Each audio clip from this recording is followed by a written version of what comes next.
Do not obey.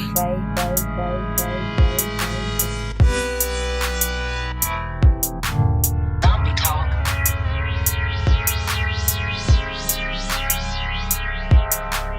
I've seen some fish you cannot explain.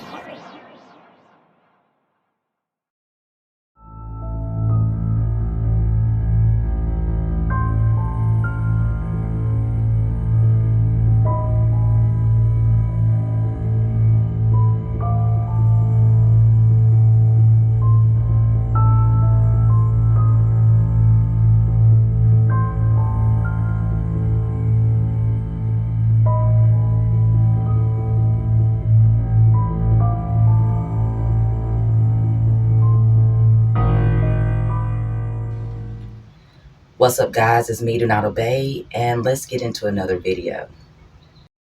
All right, guys, so I don't know how to start this, so I'm gonna jump right into this. I love my Nana, love her, love her, love her. There's so many things that I could talk about my Nana to where time would end. Okay, like I love my Nana, love my Nana, love my Nana to this day. She has passed. Now, let's jump into 6th grade. This story may not be too long because it's really not a stretched out story. It was a message.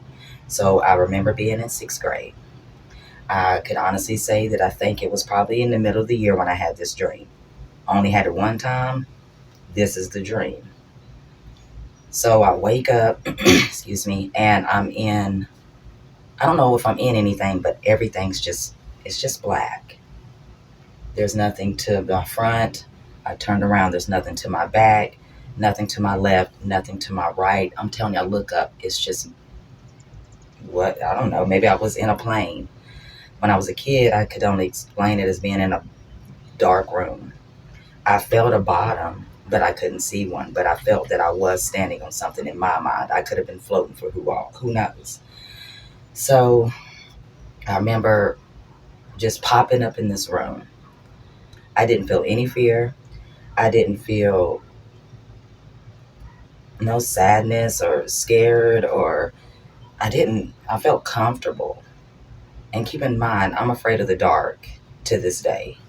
I am afraid of the dark, okay? So all of a sudden, I'm looking around in this room and I'm looking around in this space and I hear a voice. And I can only explain it to being my papa's voice. Now, I lost my papa back when I was probably, I don't know, 1 or 2, maybe 3. But I remember flashes of him. Whole nother story. I'm not even going to go there. I just know it was a familiar voice. Let's just put it that way. To this day, I think it was my papa. So the voice says, Chelsea, Chelsea baby. And I'm looking around and I say, huh? And the voice said, how are you going to feel if your nana?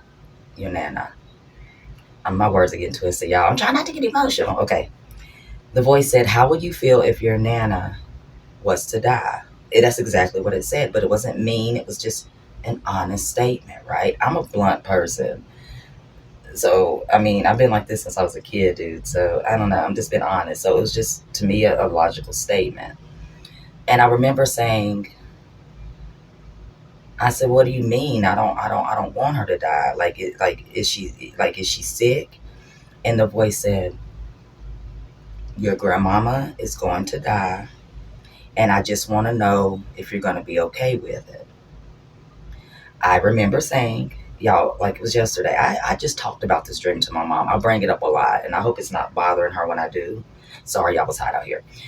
But I just talked about this dream not too long ago, hence why I said, let me just share it, because I always talk about it.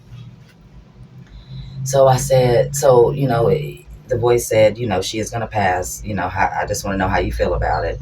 And I say, well, I don't want her to die, but I don't want her to be in pain. Like if she's hurting or going to be hurt, I don't want her to hurt. I remember saying that. And the voice said, okay, baby. Just know that everything It's going to be okay, but your Nana is going to die.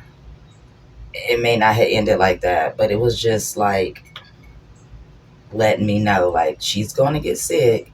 She is going to pass. I just want to let you know, like, I wanted to prepare you. So I wake up.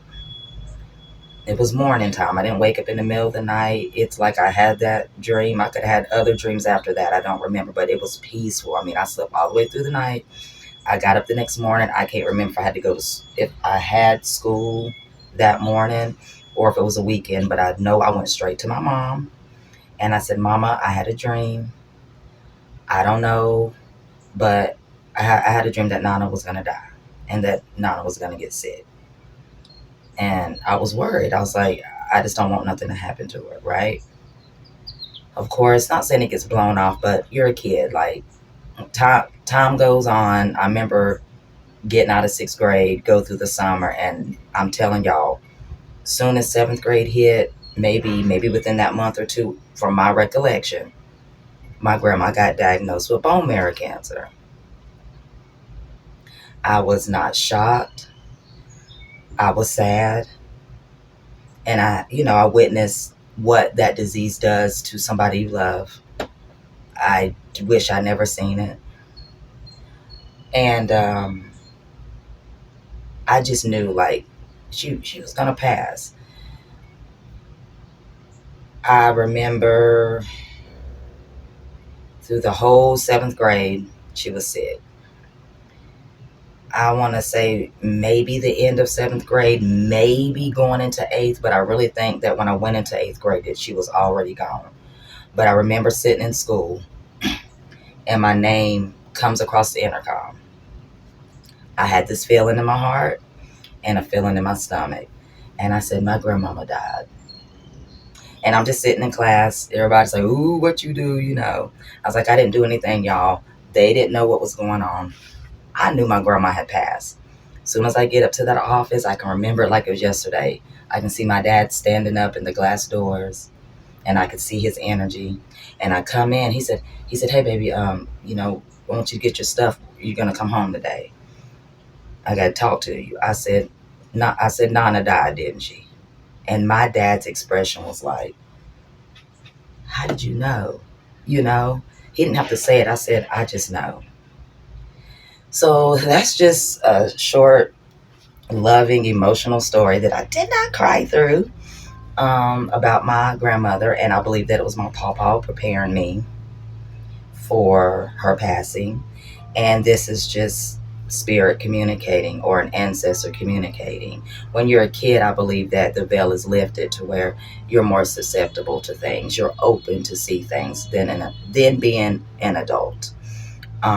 Just like seeing the fairy and seeing the demon, And I want to say that I seen that demon either around the time my grandma was sick or before or after, but I haven't been able to figure out when that demon came into play. So let me know if you guys did enjoy this video. If you have any, like I say, personal stories that you do want to share, you will be anonymous. And like I always say, guys, do not obey. Stay woke. Peace.